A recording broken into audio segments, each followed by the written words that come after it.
live in Canada, you have three choices of what to do with your camper van during the winter months.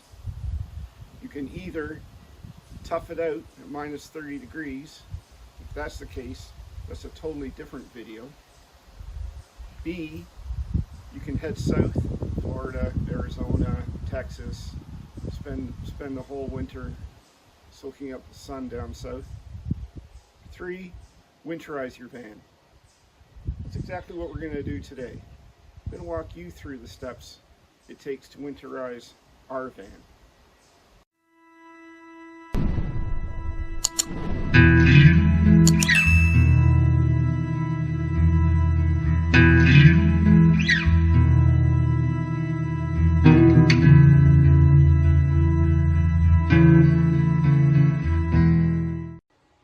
It's always a tough choice when it comes to winterizing.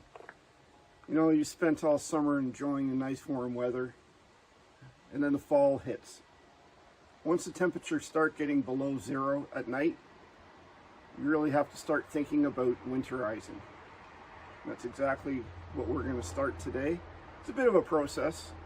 You know, obviously you have plumbing that needs attention, but there's also electrical, and there's some basic maintenance that you need to do to prepare the van for its long sleep over the winter. So let's get started. I think we'll start with electrical. I installed this main switch in the van. This will disconnect all power to the lithium battery, including solar power.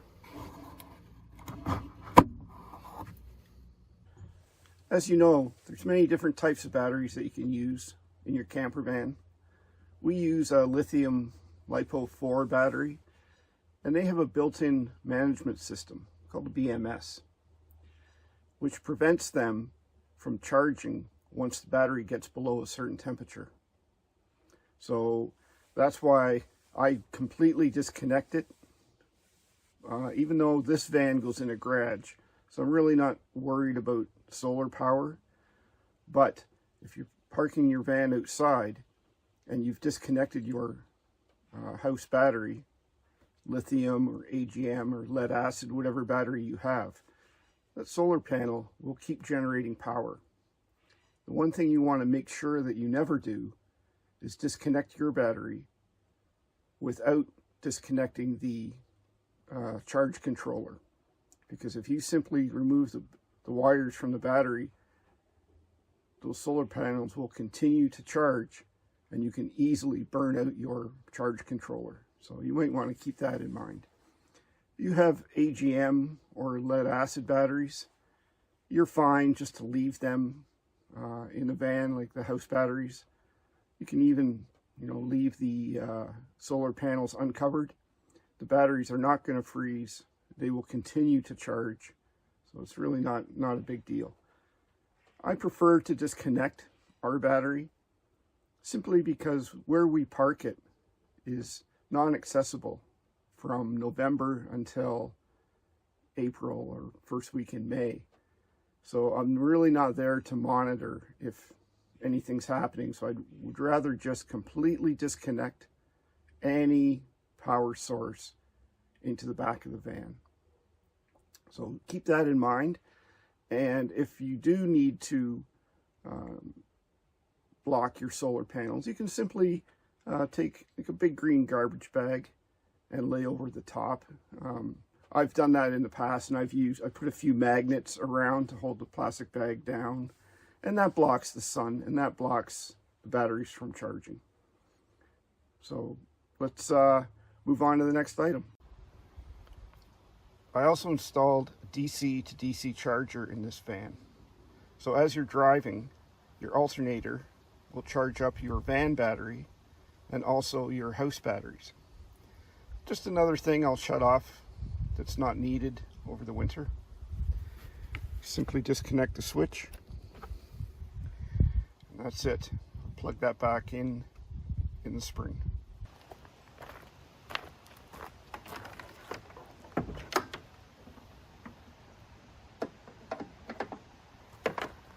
Another good idea is to hook up a battery monitor. If where you store the van, you have the ability to have an outlet. These monitors will keep track of the battery, keep it optimized at full power. Once it gets to full power, it'll just monitor it. If it drops down, it'll add more voltage. Avoid using those cheap Canadian Tire trickle chargers, you know, the 2 amp ones, because they don't monitor the battery. All they do is apply 2 amps all the time. So even though the battery might be at full capacity, those just keep adding power. You know, over time, you're going to damage that battery. So I use a monitor. You simply plug it in the wall. It has alligator clips. Simply hook it up to your battery and walk away. And I'll plug this in on day 1, November 1st. I'll unplug it again when I pick up the van in April. One of the main issues that you'll have, especially if you're storing your van outdoors, is mice and other rodents that are looking for a place to spend the winter, and they would love nothing more than to climb up in your van and make a home. Inside the van, under the hood, it could be anywhere. So a few things you want to really watch for is when you store the van, you get rid of any food source inside the van. Because if the mice get in after that food, they leave a urine trail. So not only is that mouse coming back, but his whole family is coming back. The smallest hole, they'll climb their way through. If they have to chew their way through, they'll do that also. They'll come in under your hood, through the dash, into the vents. I've experienced this before in a vehicle. I went away for the winter. I came back. Seeds and nests were inside the car. And the smell, you cannot get rid of that smell, no matter what you do. I actually ended up selling that car because the smell was unbearable. So be very careful when it comes to mice. Under the van, if you've cut any holes, vents, you want to make sure that those are plugged. Because like I said, any little hole, if they find a way in, they're going to come in. If you're going to use any type of bait, do not put it in the van. You know, you can use bait or sprays. A lot of people will use a little bottle of peppermint oil. You mix this with water under your hood every couple months. Pss, pss, pss, give it a little spray. Apparently it keeps the mice away. I've had good luck with sprays, repellents for rodents. I'll spray this around the wheels. That seems to work. You can also use electronic devices. And I really never believed in them, but I did buy one. And I hooked it up to a car. And I can't say they work or they don't, because I used peppermint oil, I used the electronic device, I used the rodent spray, and I haven't had a mouse in my car since. So I can't tell you which one of those 3 worked, but in theory, the electronic one sounds good. They're fairly cheap. They last about 4 months on the batteries, so just long enough to keep the van stored. So that's the mice. Make sure where you do park, there's no bird feeders around.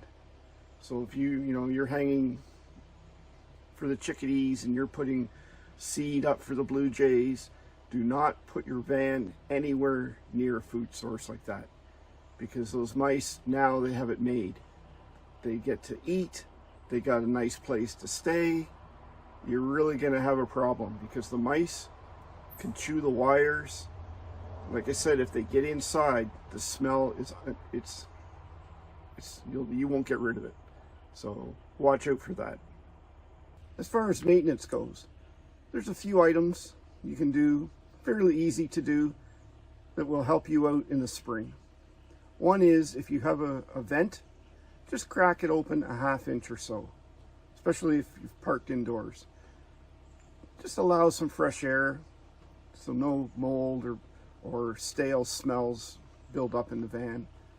The other thing is, if you have a fridge, my fridge has a small freezer. So once it's unplugged, I want to make sure that that freezer is thawed out. I'll put a pan under the fridge and it'll collect the water as it's melting.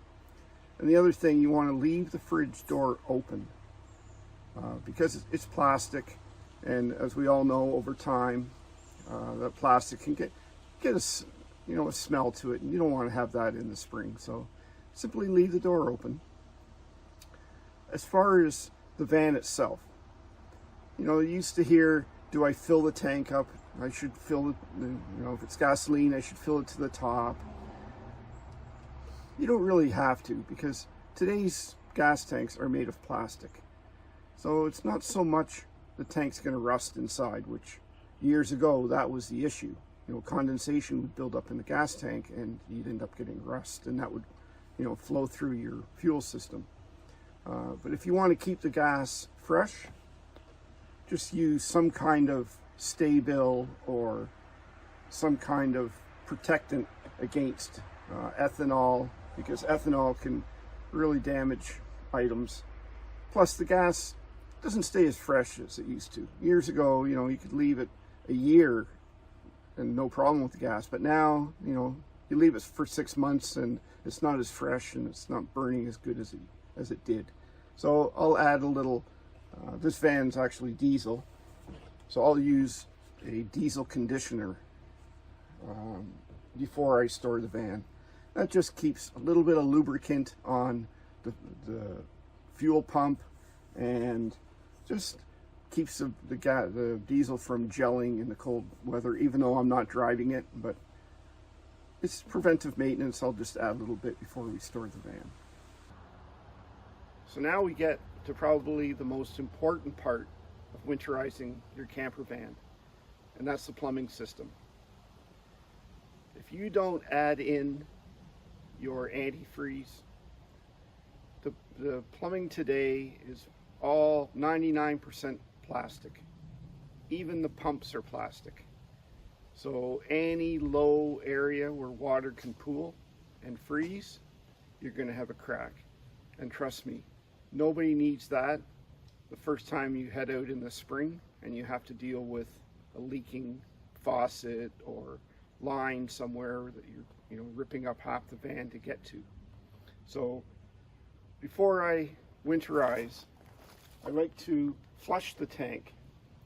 So I'll add about 10 gallons of water, and I'll add a freshener, because these holding tanks are plastic, and if you leave that water in there even a little bit, you're going to get that sulfur, that rotten egg smell.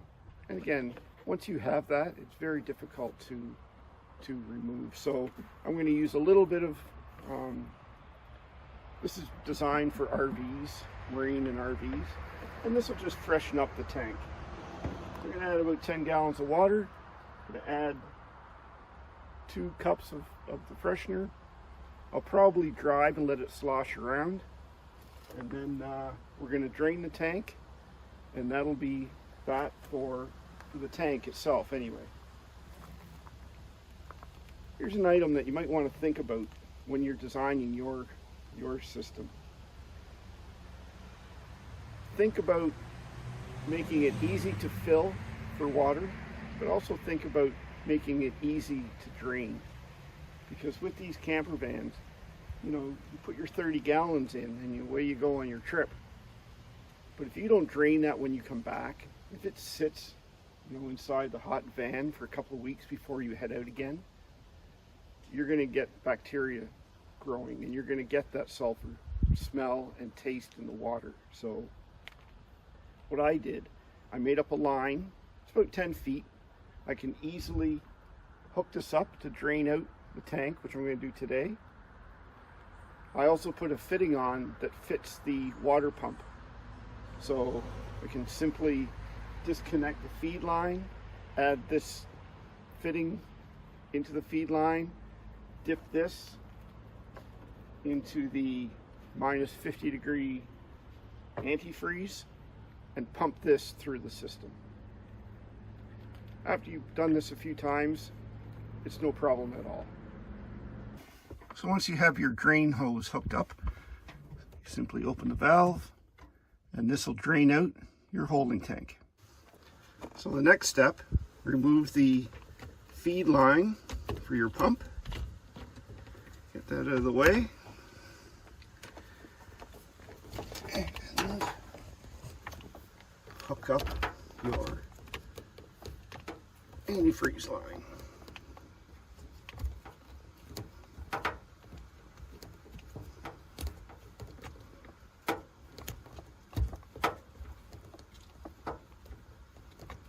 Make sure it's on there snug. And you're now ready to feed in your antifreeze. So, once you have your feed line all set, it's just a matter of turning on your water pump and it'll start filling the system.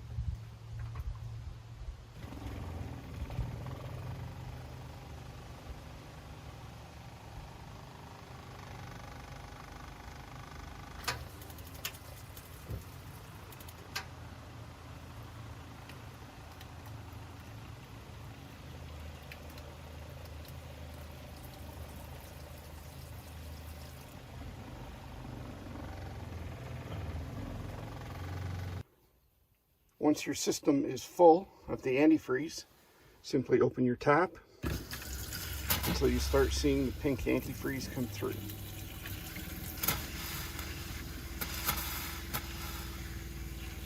There we go. Perfect. If you have a hot water on demand system, like I have in this van, you have two choices. You can either disconnect the water lines, take the whole unit inside the house, keep it nice and warm over the winter, or you can simply run the antifreeze through the unit itself. But make sure you get the shower head also. So I'll just run this until I see it pink, and then I'll know that this is good for minus 50.